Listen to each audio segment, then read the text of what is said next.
নমস্কার।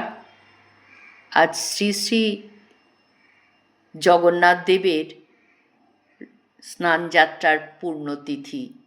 জগন্নাথ দেবের চরণে প্রণাম জানিয়ে এবং ঠাকুর মা স্বামীজির চরণে প্রণাম জানিয়ে আজ আমি পড়ব জগন্নাথ রূপে শ্রীরামকৃষ্ণ।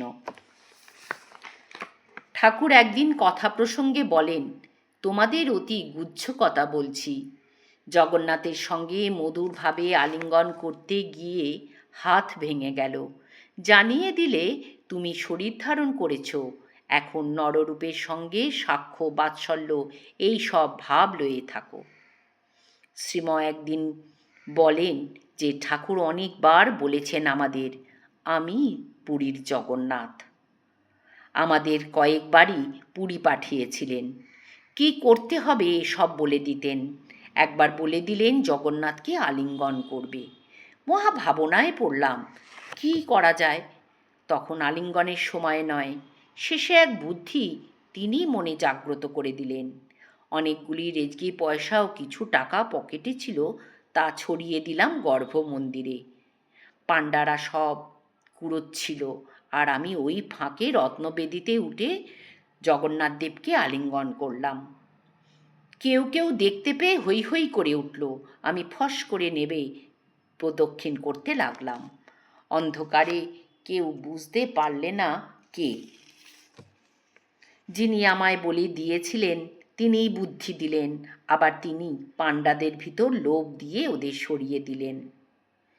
এখন ভাবলে অবাক হই কি করে এ অসীম সাহসের কাজ করেছিলাম। ঠাকুরের শরীর থাকতে কয়েকবারই আমাদের পাঠিয়ে দিয়েছিলেন।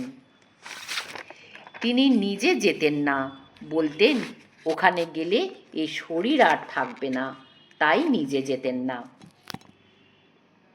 পুরী থেকে ফিরে এলে ঠাকুর শ্রীমকে গাঢ় আলিঙ্গন করে বলেছিলেন, এই আমারও জগন্নাথকে আলিঙ্গন করা হলো। কন্যার মৃত্যুর পর মনমোহন মিত্র সস্ত্রীক পুরীধামে যান। সেখানে বিসূচিকা রোগে তাঁর স্ত্রীরও মৃত্যু হয়। যা হোক, তীর্থদর্শন মানসে পুরীধামে পৌঁছাইয়াই মনমোহন যখন ধুলো পায়ে সরাসরি জগন্নাথ দেবের দর্শন মানসে মন্দিরে প্রবেশ করেন, তখন তিনি মন্দিরের মধ্যে জগন্নাথ দেবের মূর্তির পরিবর্তে শ্রীরামকৃষ্ণদেবের মূর্তি দেখলেন।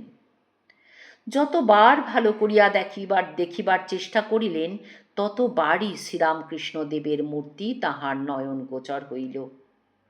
তখন তিনি ঔচ্চস্বরী বলিয়া উঠিলেন, জয় জগন্নাথ রামকৃষ্ণ রূপধারী।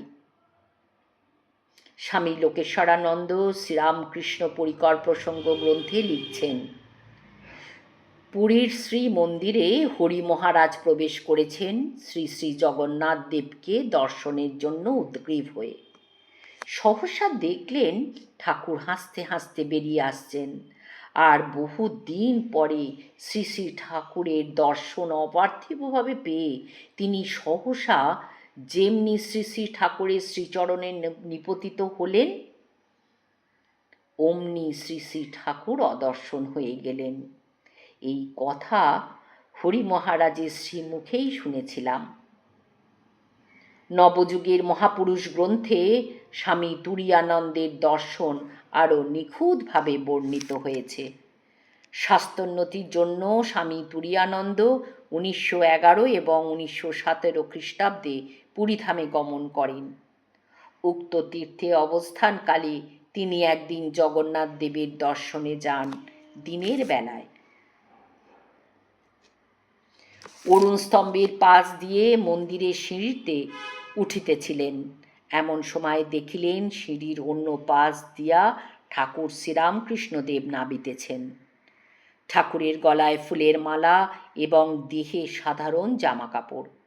ঠাকুরকে দেখিবা মাত্র তিনি ছুটিয়া যাইয়া তাহাকে ভূমিষ্ঠ হইয়া প্রণাম করিলেন।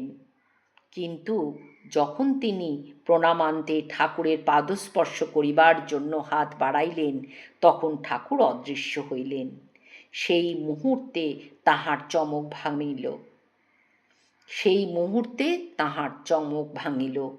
হরি মহারাজ বলিতেন, জগন্নাথ দেবী শ্রীরামকৃষ্ণ রূপে অবতীর্ণ।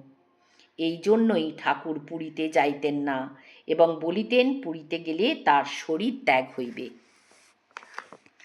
লক্ষ্মী দিদি বিভিন্ন সময়ে জগন্নাথ রূপধারী শ্রীরামকৃষ্ণের দর্শন প্রসঙ্গে বলেছেন।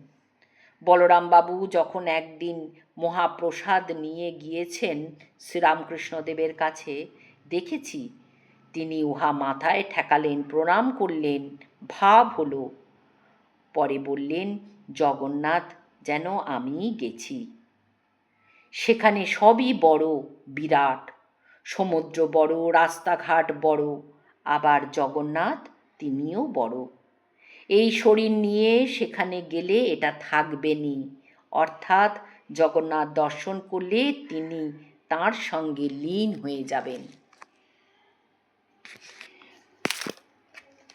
9ই ফাল্গুন 1232 সাল লক্ষ্মী দিদি ভক্ত বিপিনের সঙ্গে জগন্নাথ দর্শন করতে যান।